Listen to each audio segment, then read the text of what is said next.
Yeah, a lot of times I go from the basis that communism, is not that of the people trying to overthrow the banking establishment. Communism is a tool of the banking establishment to enslave the people and get rid of the middle class. And I had rented to Dr. Anthony Sutton years ago, way back in the 80s. And he had written a book called National Suicide, in which he showed that 80% of the uh, weapons of the Soviet Union were built in the West, from the ships to everything else. And he wrote a little book called National Suicide. And at that time, Charlotte Ezerbet, whose father and grandfather were members of Skull and Bones, sent him a stack of secret papers. And from there, he wrote America's Secret Establishment. But in his National Suicide, most of the names that were in there, the key people, were the Averell Harrimans and McGeorge Bundys and that whole inner core. And again, they come from the satanic cultish order. And his book shows that William Russell, one of the co-founders, actually trained in Germany under one of the Illuminati and came back. And William Russell, the other co-founder, was involved in the drug trade. But they only induct 15 people per year, which is amazingly small, I think, for the tremendous power that they've always had. And they grew from there. Alphonso Taft, one of the founders, ended up Secretary of Defense under General Grant. And William Howard Taft, his son, became the governor of Cuba and then of the Philippines when we started our expansion with the phony blowing up of the Maine, which was one of the false flags beginning then. That's right. And at that time, William Howard Taft started writing legal papers advocating for world trade and world government. And of course, their first attempt at that was the results of the First World War. It was supposed to be the League of Nations as the foundational base for this world government. And the U.S. Senate voted against it. And most of these progressives that are real pain today, they've been ring's been put through their nose, and they're pushing centralization and socialism, which goes hand in hand with the central bankers because they want concentrated power. The senator from California, Myron, I can't think of it. But he was also a U.S. senator. He voted both against the League of Nations and the United Nations. And in California, we have a thing called the referendum, the initiative, and the recall, which is a great power for the people because they can bypass a legislature that's stuck.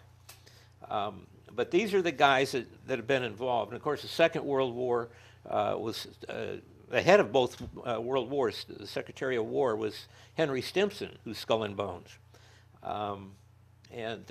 Anyway, what they want to do is regionalize areas and move, continue to centralize government. And it was during the Second World War that the Fabian Society put out a booklet called Regionalism. And it was during the active war, and they said we should do it now while people are concentrated on the war to do what they're doing over here in the United States. And also in England, they sent over Irving Kristol. I don't know if that name rings a bell. He's CIA, and he put a magazine together called Encounter to support the Labor government, Hugh Gaskill. His son is William Kristol, and he's a major figure on Fox over here. And his father wrote a book, Neocons, his father of the neocons. And usually when you think of neocon over here, we think of the Project for a New American Century, calling for a new Pearl Harbor as a reason to extend our empire. And the majority of those people were members of the Council on Foreign Relations, founded by Colonel House, the Dulles brothers, and that network. But this is all this leads directly to the Agenda 21. The Rockefeller, John D. Rockefeller, the first, his wife, last name was Spellman, and she had huge funds, and she funded the University of Chicago. And in 1938, they set up an organization. I don't know if any of this can be seen, but at the center of it is the University of Chicago, founded David Rockefeller, the Rockefeller family. And there's another left winger, I can't think, a Wall Street banker that was involved with Saul Alinsky and funded him. And his son was on Alinsky's board. But it's always the very rich. But through these 21 organizations, they have organizations for the Council of Mayors, the city managers, the city finance people. Virtually every slot you have in local or county government, they have an association or organization. But since 1938, they've spread apart a little bit. They've got some of them in Washington, D.C. and around. But this is all orchestrated. They're all manipulated by their monthly newsletters and their annual conventions. And they are all taught, Tavistock style on, agreeing with hardly any resistance, pushing the global aspects. What was important with setting up this world government was the International Monetary Fund. There was a congressman in Southern California, a Democrat in Orange County. His name, come to me in a minute here, Jerry Voorhees. And he wrote a book during the mid-40s, during the hot war, just as your Fabians were pushing the regionalism there. He wrote a book saying that the Americans here were collaborating with the Nazis. And he says they are going for the cartelization of Europe and that they are going to do it no matter who wins the war. And he was totally thrown by that because he thought this was a fight to the death. And of course, at the end of the war, the Nazi organizers and scientists were brought to the United States, and we used a lot of their assets, and of course they were funded actively during the war by the DuPonts and Rockefellers at the same time, unknowns to the American people. And I remember it was James Forrestal who got fiercely angry because he said that World War II could have been ended 2 years earlier, but they were waiting for the Lend-Lease to fill up the coffers of the Soviets in order to move them into Eastern Europe so that they would have a threat and to organize NATO and a European Union through the Marshall Fund. Yes. And the Marshall Fund was, the monies were distributed by Tom Braden, who I happened to debate on Crossfire together with Pat Buchanan some decades ago. But the person they replaced Jerry Voorhees with was Richard Nixon. Yes. It was Senator Prescott Bush that came out to California, and there's a famous picture of him adjusting Nixon's hat as Nixon goes into the first congressional race. And of course, Nixon voted in 1948 for the World Resolution right along with Humphrey and the rest of these guys. But when Nixon later became president of the United States, he appointed he appointed George Bush as ambassador to the United Nations. And as ambassador to the United Nations, he put through a program called Mundialization. That was the #1 Agenda 21. And we've got papers floating around somewhere in this room that the city dedicates a portion of their monies to do it, and they were just singing the Brotherhood of Man and a lot of this other stuff. But George Bush was heavily involved, and again, you're talking skull and bones going all the way back from the World War I to Taft, to all of these wars, all of these false flags.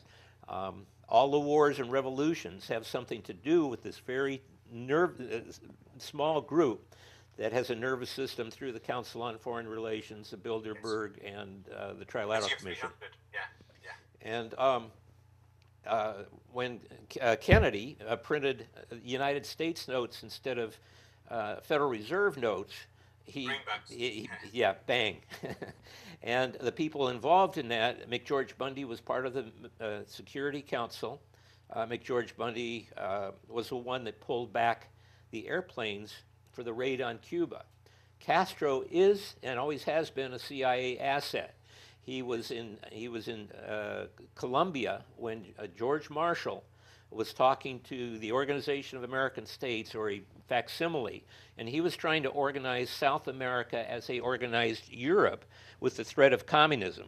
The European Union, was a result, the defense, and he was trying to do that. And Castro was in Bogota, Colombia, causing the communist riots at that time. Since that time, since '48, he had been to the Council on Foreign Relations on trips, the Rockefellers vacation sometimes in Cuba. He had his honeymoon in the United States. He worked for a real short time in Hollywood. But Castro is their asset. And so anytime you get some rogue dictator going up, they run to Castro and they collaborate, and the CIA can whop them at any time. You look at Gaddafi, or a lot of these other countries where they did this. But McGeorge Bundy was really key. He was also instrumental in the report from Iron Mountain, which was working for the Alternatives of War. I'm sure you're familiar with that. Yes. And in that report, they talk about ecology as a substitute in the function of a uniquely human system of population control. This is ecology. This is false global warming. That's on page 83 of the report from Iron Mountain. The following page, 84, they talk as a motivational function the intensified environmental pollution. And other places in there, they talk how they can increase it, which explains the chemtrails, which is run under an organization near Langley called MITRE, M-I-T-R-E, and the MIT comes from the university. It's now run by James Schlesinger. Anybody can go and do a wiki look on it, and it says that they're one of their projects, or one of their responsibilities, is to coordinate the FAA, the Department of Defense, and Homeland Security. Yes. So a plane can't fly off course unless it goes through this group. They have a shell group, a shadow group called the Belfer Center, and that's located at Harvard. And the head of that is James Schlesinger. Now, it used to be John P. Holdren, who advocated putting sterolants in the water and in the foods. So here you've got the chemtrails, or Operation Cloverleaf, with these guys involved. And the board of directors of the Belfer Center includes Paul Volcker, former head of the Federal Reserve, Wolseley, Douche, who is another head of the CIA, and the owner of the largest aluminum company in the world, in which aluminum is one of the major particulates in the chemtrails. So, and one more thing out of the report from Iron Mountain, same page of 84, under ecological, it says it's a comprehensive program of applied eugenics.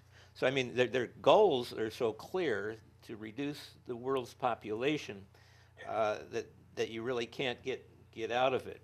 When you look at their book, From Agenda 21, you go to page 313, and they say Agenda 21 programs, a far-reaching program of Agenda 21 to be successful, a concern for the environment must begin to be integrated into every human action. Right out of the report from Iron Mountain. What we manufacture, it says it integrated into every human and personal decision. What we manufacture, what we buy, what we wear, how we travel, what we eat, who we choose as leaders, every single human action. So you can't get any closer to total tyranny than what these guys are up to. Absolutely, Gary. And another thing is that kind of ties into what we were talking about before. It's this idea of original sin, really, in that law system, because we're being taught that we're a blight on the planet and we have to wipe ourselves out, But it's very interesting also that you mentioned Saul Alinsky, because he gets mentioned a lot here now. They're using Saul Alinsky's rules for radicals to train change agents all over the place. And I've been up against these people, and I can see what they're doing. I've talked to Deborah Tavares about this, and I really want to talk to Deborah soon again, because I've got some updates on what's going on here with that. But this Agenda 21 is being implemented at a frightening speed here now. Exactly. And again, if you look at all of these guys, they are steeped in Satanism. Saul Alinsky's book was dedicated to Satan. Richard Nixon, Ronald Reagan, members of the Bohemian Grove, Skull and Bones, they crawl into a coffin and use human remains in their rituals. Ronald Reagan is a false icon that the Hegelian right uses as the model. He says a lot of great things, but he did exactly the opposite. And if you go into his background from the early 40s, he was members of multiple communist organizations pushing for Mao. He did a 13 series, thing for the mobilization for democracy, which is, highly communist, from the state of California to the House Committee on Un-American Activities. His handler, his CIA handler, was Cord Meyer. Cord Meyer comes from a group of schools called the 10 School Admission Organization. It's in New England area. It's like St. Paul's and Exeter and a bunch of these. And they matriculate and they screen people for the New World Order and for the secret societies. It's a prep school. And Cord Meyer went to one of those schools and ended up in one of the 4 secret societies at Yale that Dr. Sutton exposed in his America's Secret Establishment. And Cord Meyer was also the head of the United World Federalist. Ronald Reagan was 13 years on the letterhead of the United World Federalist. So, and later on, when he first ran for president, he ran with Richard Schweiker, who was the far leftist Republican senator for president. And then, when he was president, he picked George Bush, and he laid out his cabinet with George Shultz, Bohemian Grove, the Bechtel Organization, Caspar Weinberger, who was was praised by the Communist People's World in 1951. And he became part of Bechtel, and he was buying typewriters from communist Romania during the hot war, the hottest part of the Cold War. So, I mean, all of these guys, which are the wealthiest, are the ones that are supporting the communists as their tool, as the enemy to keep the people controlled, which is Iron Mountain has to be a primer for people. They have to know it. It's short, it's easy reading, but if they understand that the motivation and how they're kept jumping and so they don't have time to think, it's going to be really important for them. Yeah, Gary, I've been looking at this documentation that's been coming out and all these change agent organisations that have been set up, and it's called The Big Society over here. The Big Society Unveiled was a show that I did, and these Saul Alinsky's rules for radicals is being used by these people, and they're brazen. They're absolutely brazen, but there's a very sinister side to it, which I'm actually looking into at the moment. And there is an agenda. There's a race-specific agenda within it as well, I believe. And this is being carried out. We are definitely being wiped out, basically. I think, especially the idea of what British is. Obviously, national sovereignty has to go. We know that under Agenda 21, but what's being done is very, very insidious, and it's all done with the very cloak and dagger. For instance, there's change agents using Saul Alinsky's rule for radicals, putting out local newspaper here, and they're talking about all these areas that they're in, that are getting into agreement with them, all these different places that are agreeing to have high density housing put in with constant surveillance and overlook. For instance, there's an organisation in the borough that I live, Waltham Forest in northeast London, and it's called Significant Seams, and it came from nowhere, and it says strengthening the seams of community, and it's got these sort of middle-aged ladies in there with embroideries in the window and stuff like that. Guess what? It's nothing to do with sewing whatsoever. It's a hub for monitoring what's going on locally, and they've got a website with the council, and you go into the local post office and you find out who they're linked to, this place called Significant Seams. Why would Significant Seams be linked to Transport for London? Well, it's Stasi with knitting needles. It's the Iron Fist and the Velvet Glove. That's exactly what it is, Gary. Here in the United States, in our community, which was the development of Agenda 21. We have Leon Panetta. Leon Panetta campaigned for Nelson Rockefeller in the early 60s. And part of Agenda 21 is really important. The two books, the two plans that are related is one, the Philip Drew Administrator, written by Colonel House, and he advocates the North American Union in there and a dictatorship. And from that, Nelson Rockefeller wrote the book, The New Federalism, in which he advocates Agenda 21 and getting rid of the counties and the cities and making things more efficient. And so Leon Panetta has been an apparatchik for the Rockefeller family since then. He was in the Nixon White House when they wanted to put Nelson Rockefeller in. They almost did it. They got Nixon out, and Ford appointed Nelson Rockefeller as vice president. But it didn't pan out for him. Later, he was Rockefeller's man inside the Clinton White House as chief of staff. He was the co-chair of the Law of the Sea treaties with one of the Rockefellers, which was to turn the seas, the minerals over to the United Nations. He was the co-chair of the California Common Cause, which was put together by the Rockefeller brothers family as a force against power. And here he is co-chair. In fact, this last election, they're lobbying and they're all over the place. Locally in our community, they put in a program called Next Door, and they're disguising it as a neighborhood watch, but instead it's controlled by the sheriff, and it was put together by Greylock. And if anybody Googles Greylock, it's CIA venture capitalist. The Zuckerberg praises Greylock for all the help they gave him in setting up Facebook. But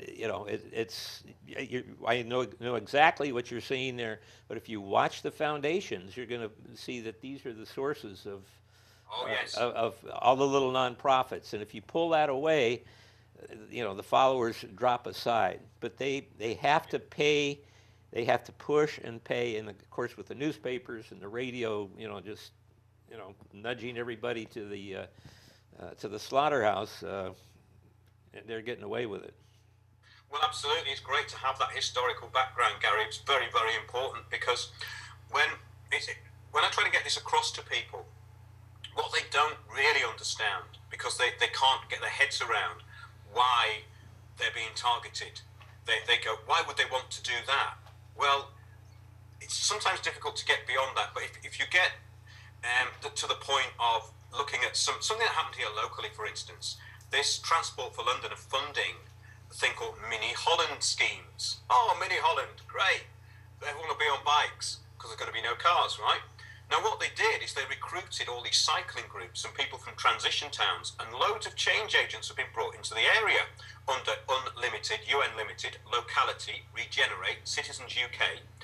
And these are called community interest groups, right? So these community interest groups get set up, and all of a sudden, you've got hundreds of cyclists appearing from nowhere, yeah? And these people with Lycra on, cycling their kids around in little buggies, these heavy-duty Marxists, coming in, putting their kids at enormous risk, dragging them around on the back of bikes in little kind of canvas-covered buggies, But when this happened, it was a trial, and nobody knew about it. So they closed off about a half a mile, of an area. They closed off all the infrastructure, all the roads.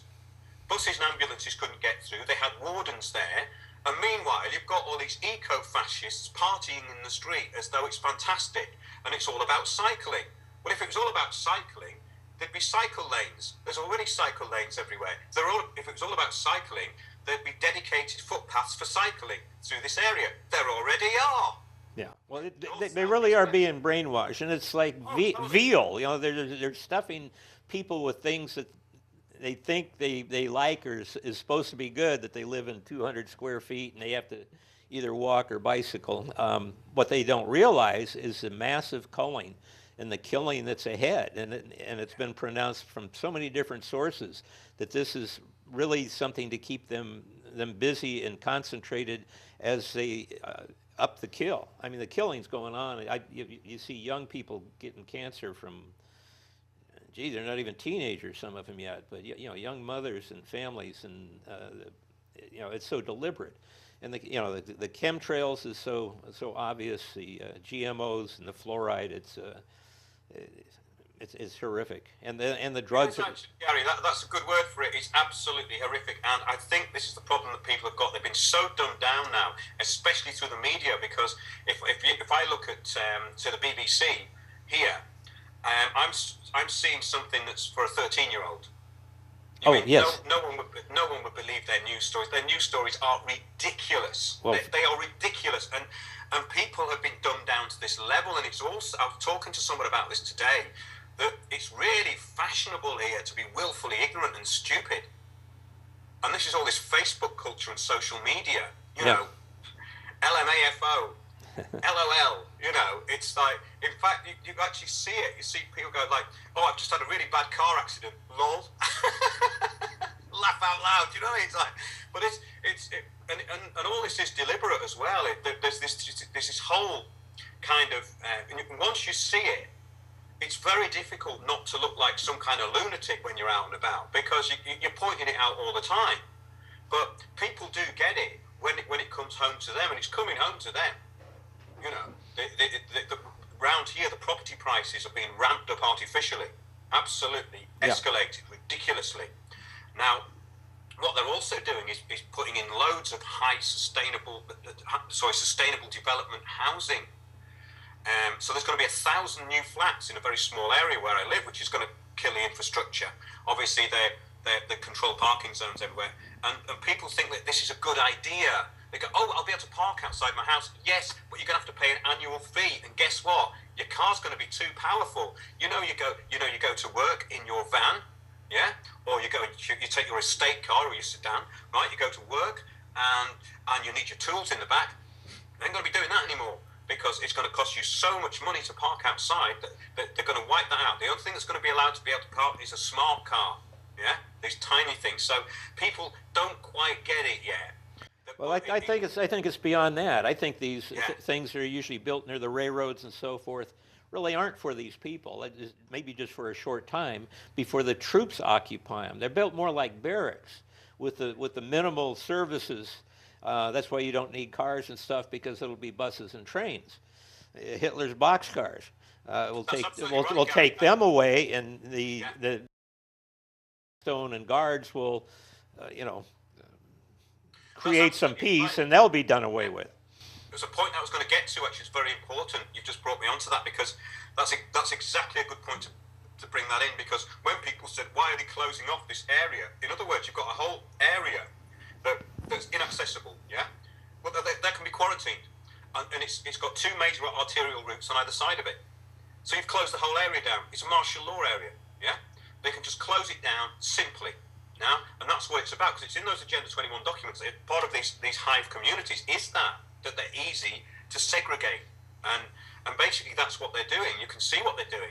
You can see it on the multiple levels. But of course, no, it's all about cycling, isn't it? Don't think so. Well, the other thing they've been doing for a long time, and I guess they noticed during World War II that there were areas of Europe where people could get up into the mountains and pretty much avoid the stuff. But they've been doing the rural cleansing here for probably 20 years, 25 years in California. So, they're driving people into the cities and into places where they can't survive. Although with the new technology, they can fly over and see if there's a warm body or not, and so being out in the boonies doesn't necessarily protect you. So I just see when they're in the United States, when they're buying so many munitions for inoculant, agencies. It's in their hollow point. They're forbidden to use in legitimate war. People have to. They better wake up. You can't just go back to your TV. Agree. Yeah, and this is the front end of it, really. They're doing exactly the same thing here. All right, Britain is a much smaller country, and it's a lot easier to control in a way, but the rural areas are being depopulated, and I've seen evidence that certain parts of this country are being deliberately decimated, and the children there are being subverted. Their minds are being really badly affected and changed by things like subversive drama, very subversive drama, which is absolutely hideous. And I'm going to do a report on this at some point, just gathering this evidence. But when it comes down to it, it's the same thing. These people come in, they're facilitators. The change agents come in. They're all these people who are community organisers, you know.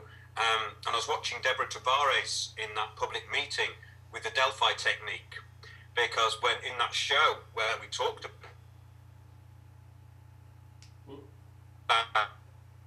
that, we found that they were doing that in Occupy in St. Paul's within a few weeks. We learned about the Delphi technique there and did a whole show on it, and it's called, there's one called the Puppet Masters of Occupy, showing how the change agent comes in, turns it into consensus and climate change. And everyone's going, wait a minute, it was about the financial system 2 weeks ago, you know, and they've got them chanting these slogans, and it really is incredible that there's so many of these people. I kind of don't know where they're coming from, because I hear it in all walks of life, you know. A lady phoned me up yesterday who's doing some stuff about the National Health Service, what's happening in hospitals, and I had to explain this stuff to her, that these people are change agents. The reason they don't listen is because they're trained not to. They're trained to get consensus, you know. But it's in your face, isn't it? But you're talking about Delphi technique right here in the report from Iron Mountain, page 108. Bingo, it's right there. And you know, that series, The Prisoner, that was in England, that was based on Inverness, and the Rudolf Hess coming over, and the little village that's totally controlled with the spy in the eye and all that type of stuff. That, you know, that's what they're presenting. That's what, you know, that's the model. That's their fictitious model. But again, they don't need so many people. I mean, they're going down to the Georgia Guidestones of 500,000 people around the world, and so they've got to, you know, clean their parks out of this human trash and disease. And they're incredibly hateful. They're organized evil, and I don't know how we get people to get beyond, keep chasing the stone or the noise in the bush, rather than going after the individuals that are making the decisions. And I think that's where it's going to make a difference, because these people have names. We need to name them, and we need to keep that kicking around so that they feel as vulnerable as we do. Public liability is very important with this, because this is what I've been saying. I'm trying to work out a way of getting this across simply, and I think that basically what they're advocating here is that they're forming more and more parish councils. Okay, let's look what a parish council's for. It's about total control, always has been, always was, and it was all about the registration of the person, and basically you'd be put in front of the magistrate, you go in the poorhouse. Yeah, that's really all the parish council is. Their duty of care is about liabilities. Now, they're forming these so-called parish councils to make it sound like it's all tea and cakes with the vicar, but it's nothing to do with that. It's giving the local authority more and more power, and the local authorities or councils are assuming more and more power. And these people who've been in the local authority here for years are now saying it's just the kind of change we need. They've been totally programmed. We're talking about people in their 50s and 60s here. They should know better. These people are absolute, they're the enemy of the people. And people have to realize that these local authorities are now the enemy. They are going to take everything you've got. Well, here, well, in the United States and in California, the city councils and the county board of supervisors mostly rubber stamp what these administrative officers and city managers that belong to Rockefeller's 1313 push in front of them. But even there, they belong to the regional agencies. One is Association of Monterey Bay Area Governments, AMBAG. Those are where the big heavy-duty meetings are, and those are the trans-jurisdictional ones where the federal and the state funds and the World Bank ICLEI takes in the Monterey Bay area. They control the whole policy making for 3 counties under AMBAG, and that's the damn World Bank. The 3 newspapers were bought by Bill Gates Foundation, so he's a Bilderberger. So nobody has any idea. You got Leon Panetta, who's a godfather here, King Cog, right. And his little minion, Sam Farr, who's a congressman now, wrote the foreword to the local Agenda 21. And you got the Packard Foundation, just putting money to outright communists to do their things for the environment. They literally bought some communists to do the work, to do their dirty work. And there was James Coonan, I think, was the name of a guy that wrote the Strawberry Statement about the Chicago riots during the Democratic National Convention decades ago. And he said, yeah, there's some Arco and Rockefeller guys that are trying to buy themselves some revolutionaries here. But that's what they do. I mean, they go in there and they offer them some damn money, and I guess it's your protest against the monopolies isn't so bad if you get a check from them. So. Well, this is it, isn't it? And all these so-called public officials and that they're all paid off. They basically turn their backs on their responsibilities and worried about their bank balance and their short-term interests. And those are the sort of people we've got to get rid of. We have to get rid of them. They've got to go.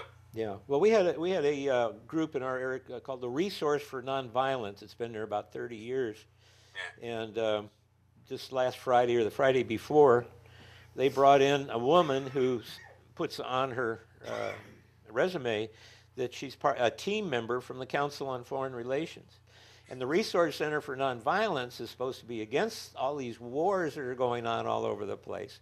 And here you got the majority of CFR guys on, PNAC and the Project for a New American Century, and they're in charge of every damn war that's going on.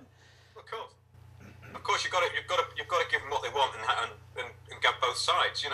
It's Coke and Pepsi argument, divide and rule, and people think in this country that there's a democratic system. They still think that all these MPs in the House of Parliament, this ancient kind of historical British establishment, they actually think that these people have some kind of say in what's going on, and they don't. There's an agenda, and that's it.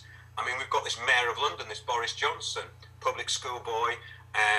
He's a bit of a buffoon. Oh, what a clown he is. He comes out with some kind of clumsy comments here and there. So they think, bitter man of the people. Absolute bloody idiot from Oxford or wherever he's from. And we've got these Oxbridge fools who get trained and bought into this kind of thing, because the mind control they use in these universities, because I've met many of them, the public school system gives them an assumption of power.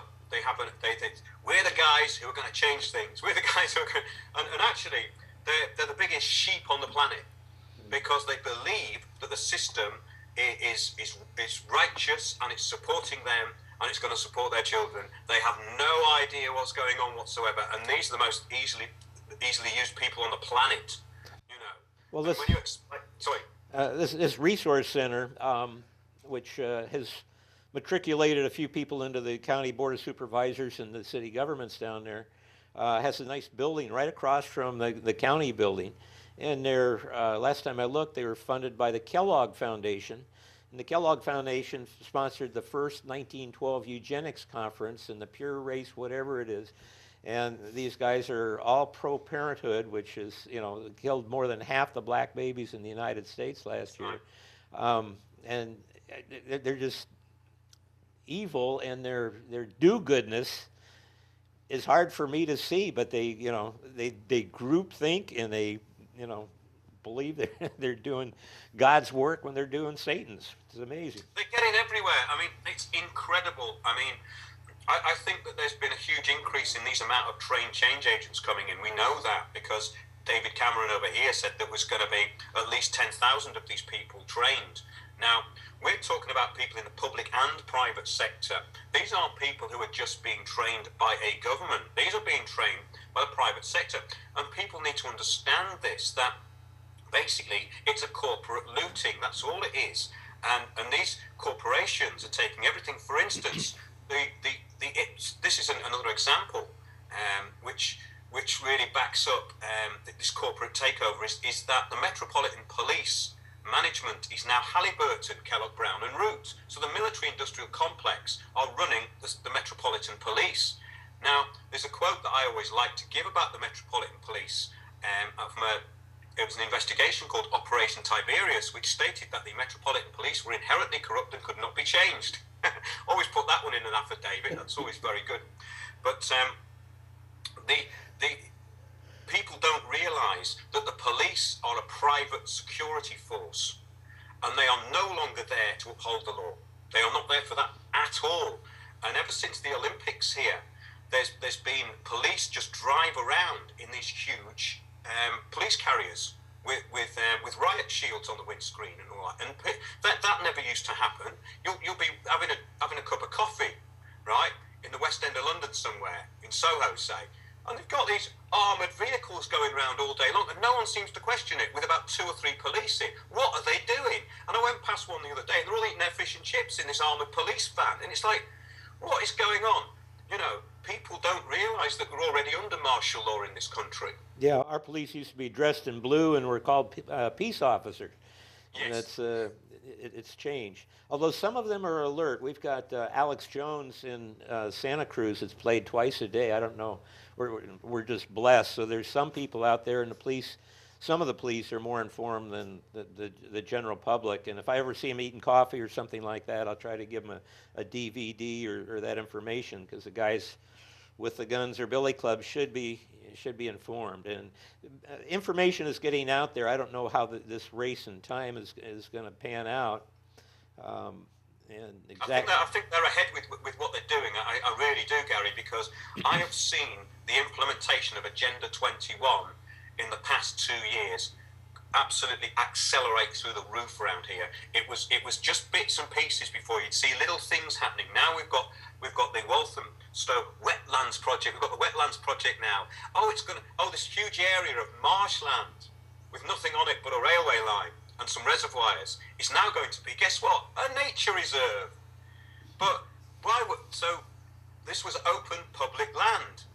And this is the double speak they use. They say it's going to have 4 new entrances. Wait a minute. It didn't have any entrances before. You just walked on it. So if it's got entrances, that's going to mean it's going to be closed off, right?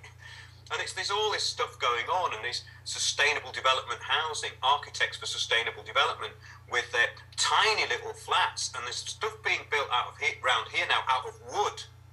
yeah, Which is really they're setting up for martial law and for all these things that they've been setting up. Like the World Bank has been supplying the laws for the county and the cities, and they stamp it under ecology or some nice name. But there's been 2 attempts in the last 5 years, I think, to create a nuclear event. Yes.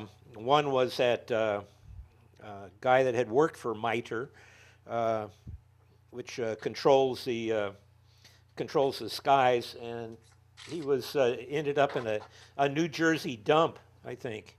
Can't think of his name. Do you remember that 4 or 5 years ago? I'll think of his name in a little bit. And then Daniel Estulon wrote a book about the Soviet guy that was being set up like bin Laden to take the fall for a nuclear accident inside the United States. And that was about 3 years ago now. So they're all ready again to drop the big one on us. And when that happens, I don't see anybody resisting whatever they want to do to us, whatever law they want to implode, or whatever tax, or whatever movement of peoples, or God only knows. But exactly, and I see it happening, getting more and more like that. I mean, we've been covering on my show forced evictions and how property is being stolen with the help of the police, private interests, bent solicitors, and government quangos, basically. So they're stealing people's property for very small amounts of money, and the police are helping with that because the police are assisting private interests because the police are private.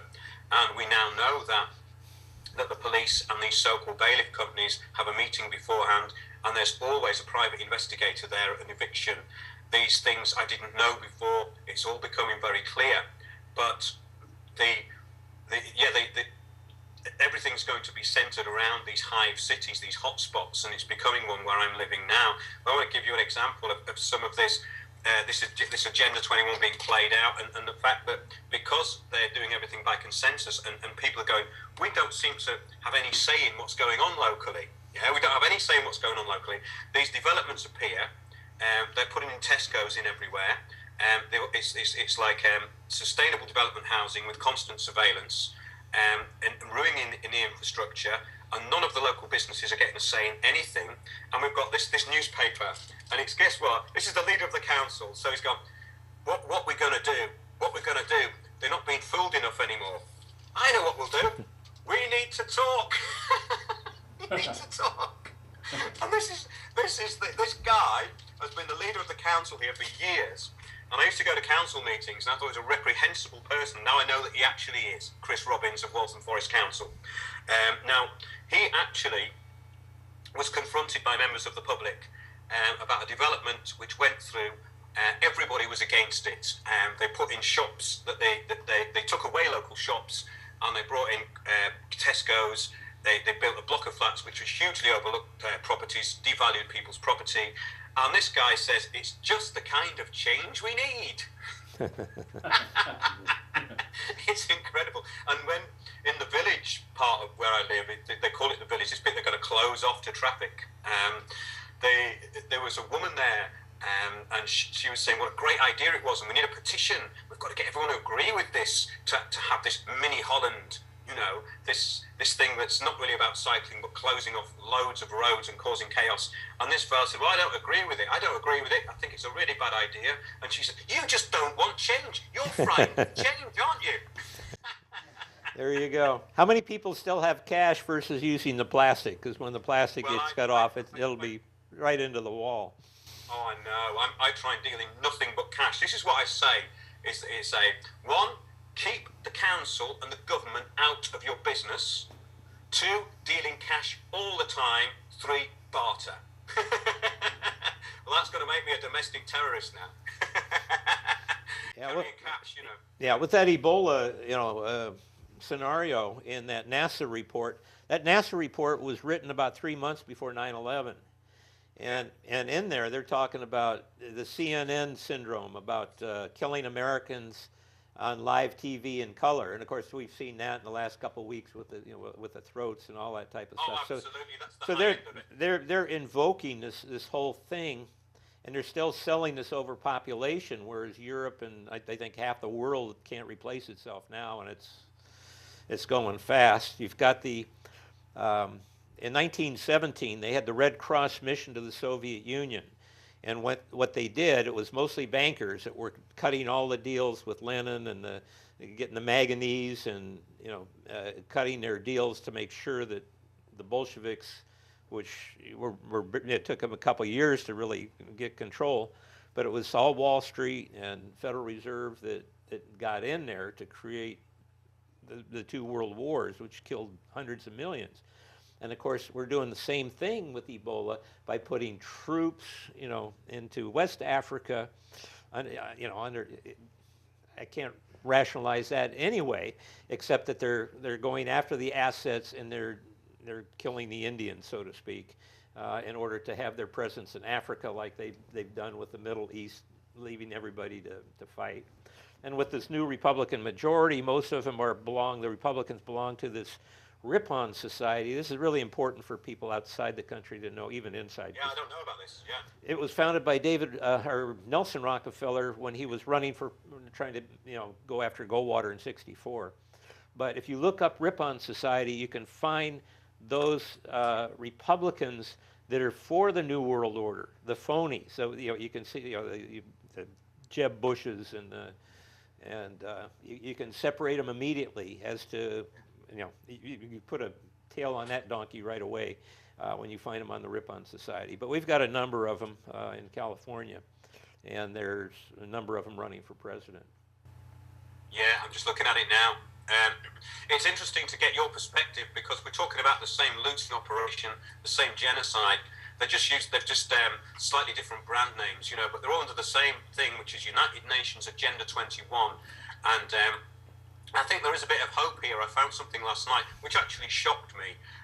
It's a document, and it's called Selected Decisions and Selected Documents of the IMF, 36th issue, United Nations Convention on the Privileges and Immunities of the Specialized Agencies and Annex 5, prepared by the Legal Department of the IMF. right?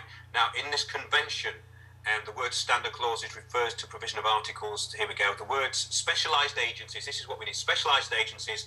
These are all the people who are, we're going to find out, are above the law, okay? The International Labour Organization, the Food and Agriculture Organization of the United Nations, the United Nations Educational, Scientific and Cultural Organization, the International Civil Aviation Organization, the International Monetary Fund, the International Bank for Reconstruction and Development, the World Health Organization, the Universal Postal Union, the International Telecommunications Union, and any other agency in relationship with the United Nations in accordance with Articles 57 and 63 of the Charter. Now, this is very interesting. Property, funds and assets, Section 4.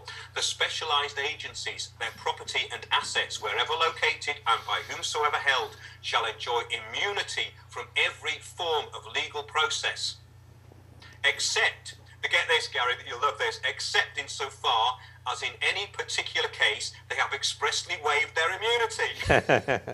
It's like the UN Charter, yeah. Yeah, I don't want to be above the law. So it goes, it is, however, understood that no waiver of immunity shall extend to any measure of execution. So even if you want to abide by the law, you can't, right? So it says here, Section 7, without being restricted by financial controls, regulations, or moratoria of any kind. The specialised agencies may hold funds, gold, or currency of any kind and operate accounts in any currency. The specialised agencies may freely transfer their funds, gold, or currency from one country to another or within any country and convert any currency held by them into any other currency. The specialised agencies, their assets, income, and all other property shall be exempt from all direct taxes. It is understood, however, that the specialised agencies will not claim exemption from taxes which are in fact no more than charges for public utility services. It goes on about customs, they're immune to customs and excise, well, of course, but I just think that's absolutely incredible. So you've got the IMF and the UN openly stating they are above the law, and any organisation under them is above the law, and the law cannot be enforced on them. Yeah, there's an excellent book that somebody put their life into over here that's available, since this is transatlantic and these are the big boys and it's an international, it's a multinational deal these days. Anyway, it's called Who's Who of the Elite. And he goes through all these people who are members of the Council on Foreign Relations, the Trilateral Commission, or Bilderbergers, and some members that belong to more of them. And it's really astounding and an eye-opener, and I encourage people out there to get that, because that's going to be your handbook to, who's good and who's bad out there. Well, yeah, it's trying to find anyone that's good, really, isn't it? This is the problem. They've all been co-opted. I mean, I think that the key to it, though, is this local government. If people can actually get in there and start making these people accountable, holding them personally accountable. I've done it slightly here and there. I have the odd court case. I go for these people. I call them out. I put their names on the internet when they commit fraud. I'll call any of them out. But the point is, more people need to be doing it, and this cannot be implemented locally without your consent, really, and consent is tacit. So basically, we're in a tacit agreement here. Because we're not protesting, they're going to do it. And we've got so many people out there who are subverting everything.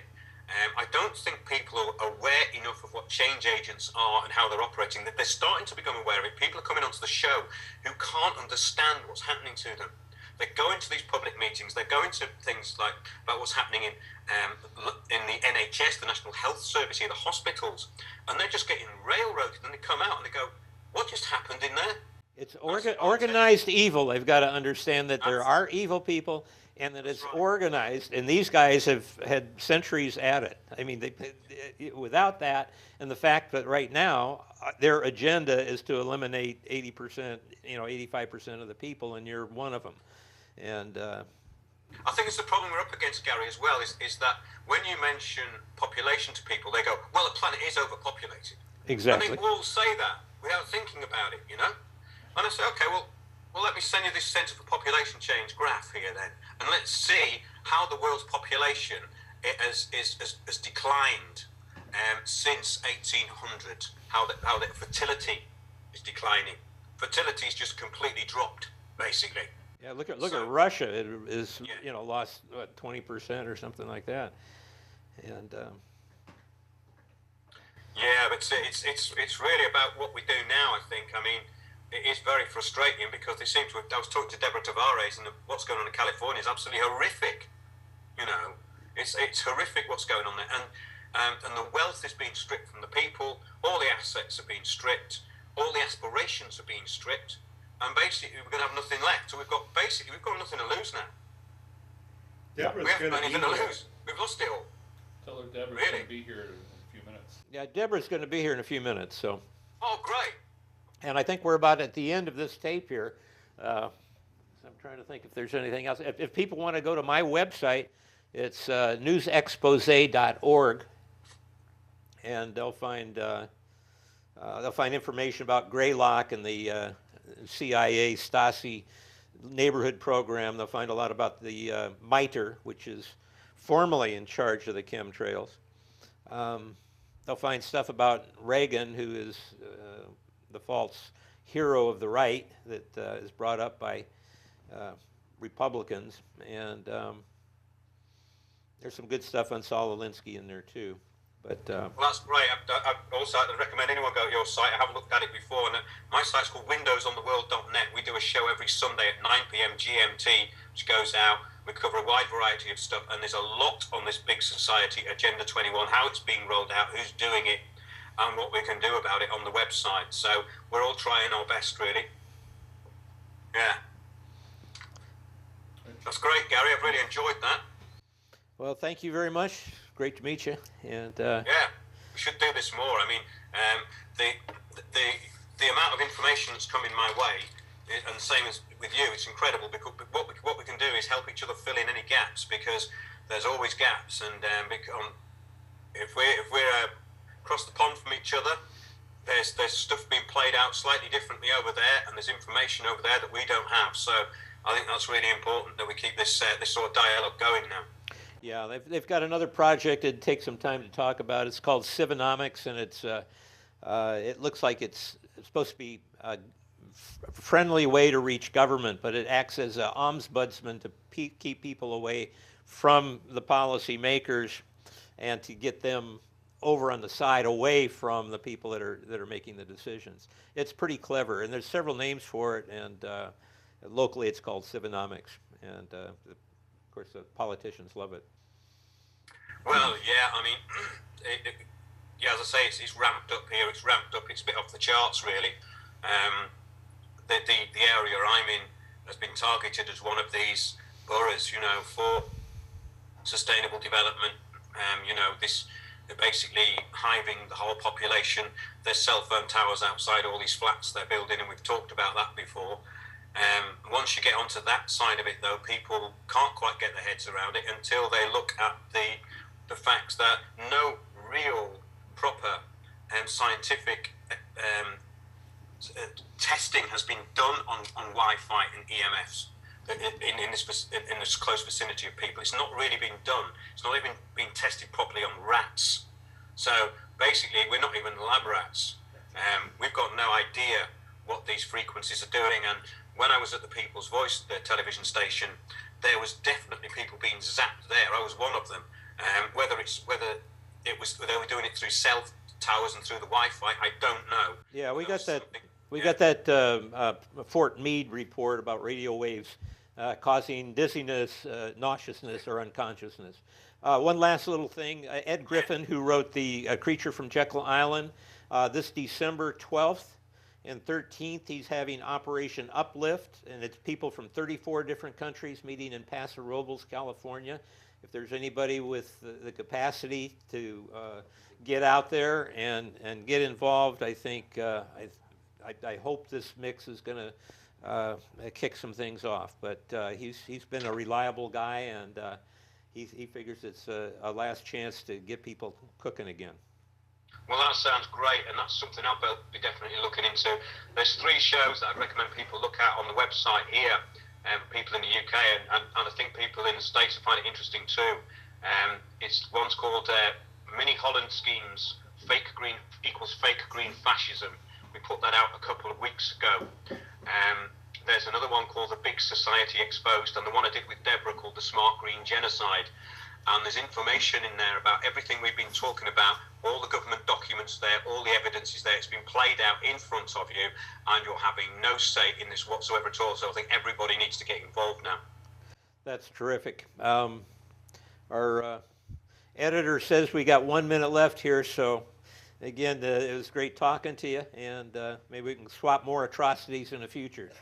Well, that's great, Gary. Yeah, I mean, the true horror of what's coming to the human race is something that I really enjoy talking about, because in these last days of putting up the fight that we can, then yeah, we need to be sharing this information and getting it out there. I'm very frustrated with people really in this country because they still got their heads in the sand to a certain degree. They'll go there to a certain extent with this stuff, but then they'll go, well, what can I do? And I just, at that point, just walk off, because this is the reason the human race have been enslaved for thousands of years. It's what I was talking about with Dr. Ed.